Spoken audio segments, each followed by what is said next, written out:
Yaorana, est-ce que tu connais la médecine de la plume?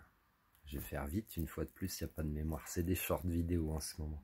La médecine de la plume, en fait, par exemple, c'est les Amérindiens qui utilisaient ça. Par exemple, ton enfant, il est triste. Tu lui donnes une plume, tu sais qu'il sort de l'oreiller, puis ton enfant, il va se caresser la joue comme ça. Avec une sorte d'auto-réconfort, en fait. Tu comprends? Il y a des enfants qui le font avec autre chose que la plume. Moi, quand j'étais gamin, je faisais avec les plumes comme ça.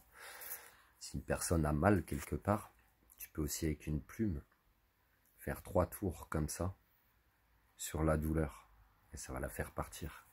Quand tu mets de l'encens, tu peux encenser avec une plume aussi. Ça amène un effet éventail, légèreté. Mais tu as aussi la médecine de la plume, comme ça. Tu te souviens, avant, ils utilisaient des plumes pour écrire. Ils faisaient un petit trou et puis ils mettaient de l'encre dedans et ils écrivaient comme ça à la plume. C'est pour ça qu'on appelle un stylo plume. Donc ça, c'est une autre forme de médecine, mais en mode parabole, où tu peux utiliser cette plume pour écrire, pour te soigner. C'est une forme de médecine, puisque comme je l'encourage à beaucoup de monde, voire à tout le monde que je croise, écris. Écris parce que l'écriture est thérapeutique.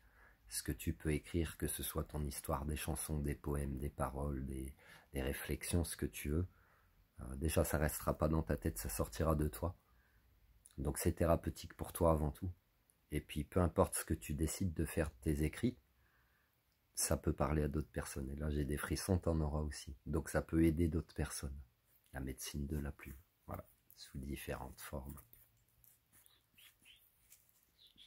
Je te laisse, prends soin de toi.